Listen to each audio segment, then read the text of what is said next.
All right, we got to talk about this. This story from Matt Campbell is electric. Like genuinely, you're here with Locked On Cyclones, part of Locked On Podcast Network, your team every day. And I don't know how else to put this.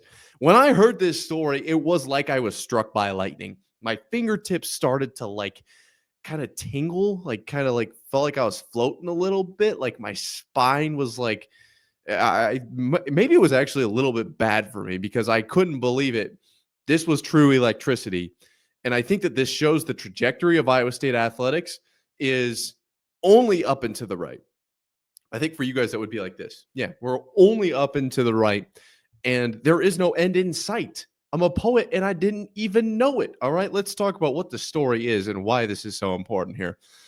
So Matt Campbell at Big 12 Media Days is telling this story about Rocco Becht. And obviously the guy's asking the questions, rightfully so. Rocco Becht having one of the greatest years last year, and what's he going to do this year? And how'd you find Rocco, a 3-star coming out of high school, and blah, blah, blah, blah, blah.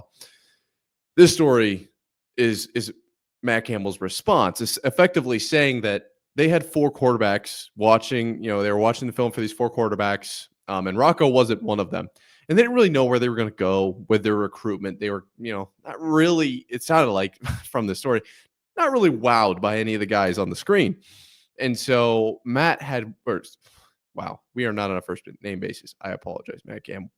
Coach Campbell had seen Rocco's film, which I'm not really on a first name basis with him either, but Mr. Becht's film a week prior, allegedly, and said, you know what, let's throw this guy up on the screen here. And so then they started comparing him, and this is the very key part to the story, to Brock Purdy his junior year. And immediately they knew this is our guy. All right. And then, you get on the phone with him and you learn, this is how he works mentally. This is how he works outside the field. This is what his family is like. This is where his values lie. And it's like a match made in heaven. Rocco Becht, Iowa State national championship coming right down the pipe. Okay. This much we know. It's very clear.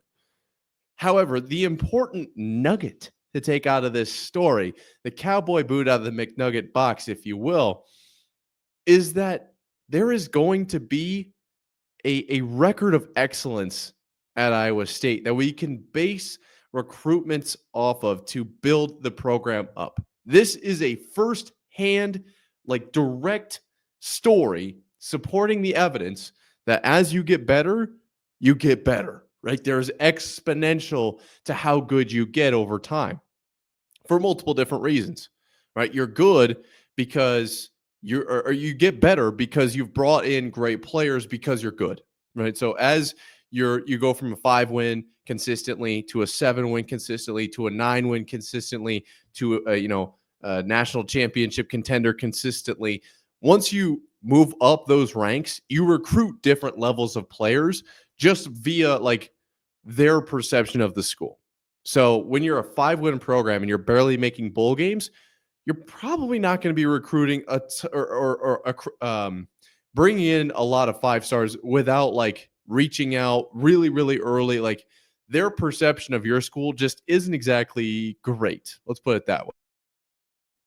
And that's, I guess, just my guess on the situation. I don't know. This kind of based a little bit on my college football 26 dynasty, but obviously that's not very common knowledge. Once you move into consistently a bowl game, now you're getting a little bit higher level of talent coming towards the school, immediately thinking oh, this is a place I would like to play. Once you move up to that 9-win, 10-win, you're kind of pushing for conference championships. Now the best in the region are really wanting to come and play for a conference title or best across country. And as you move into that national championship contender caliber team consistently, the best example of this recently would be in Alabama.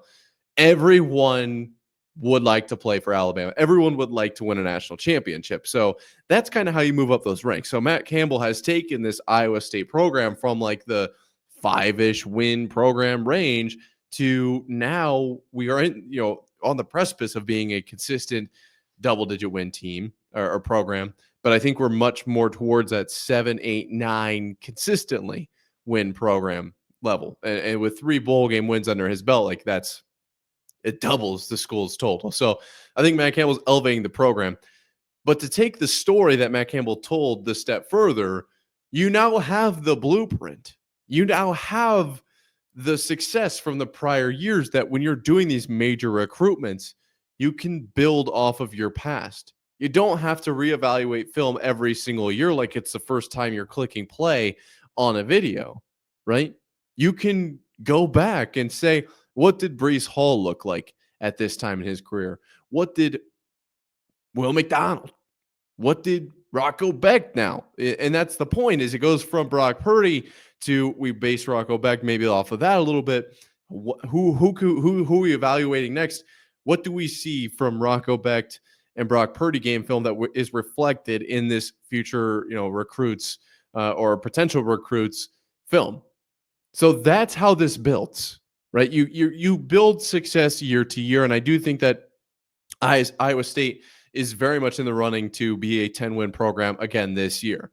Absolutely. That's it's not bare minimum, but I think it's very much in their cards. We've gone through the schedule, we've gone through the opponents, we've gone through, the bye spacing and all of it. I think it's absolutely possible. Very doable. Just got to stay healthy, knock on wood, and boom, all of a sudden Iowa State 10-win team. That did not sound like wood. Anyways, you understand the point. I think that we are starting to get to where the players as well we can base future players off those past players, right? And you've got, especially now with what the landscape is looking like with the transfer portal and NIL, you've got the culture to bring in the right guys as well. So everything seems to be lining up perfectly for Iowa State football. That is my great takeaway from this, because yes, they are getting better. They are getting more wins, right? They're winning more bowl games. Good. That's awesome. That's great. I'm not downplaying that at all. We're really cementing in the culture. We're really nailing down what it means to be a Cyclone, which we've kind of known for a long time, but there is no doubt. There is no doubt. And we're going to talk about that a little bit here in this next segment, but that's another really key part because of what the landscape of college football looks like now. In my opinion, I think that's very, very important. Finally, you're now able to, because of the greatness of the years past, this isn't something you could just do your second year in college as a coach or whatever, right? Like, you can compare prospects to random players across the country that have been great, but they are not the ones in your system. And they're not the ones that you game planned for or with.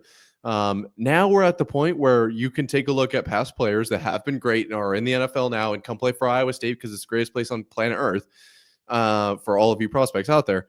You can compare those guys' film from when they were in high school or wherever they're at in their journey, if it's transfer portal or whatever, to the players you're trying to bring into your building. And you can now kind of be a little bit of like, this is what we're expecting here. This is what we might get from this guy. You can really build a very strong program from the inside out. And you don't, to say you don't necessarily have to mold so many guys feels not exactly right, but maybe you just know what you're getting from more guys. Does that make sense?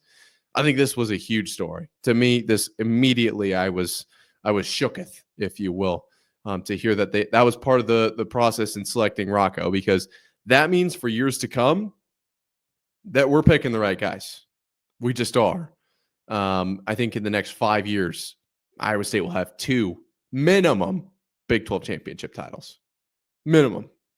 In football, of course. Basketball, probably more like 4, maybe 5. Maybe we get them all. Either way, let me know what you guys think. Do you think this is as big a deal as I do? Because genuinely, not even joking. I was like, I kind of need to move around a little bit, get up, do a little jiggy, because this feels major. This feels big, big, big, big, big time. So let me know in the comments down below or on Twitter at Nick_Marv, X, whatever you like to call it. Let's pivot a little bit and talk about the running backs for this current year. We're not talking about guys from the past or the future. We're staying right here in the moment. It's coming up right here after this.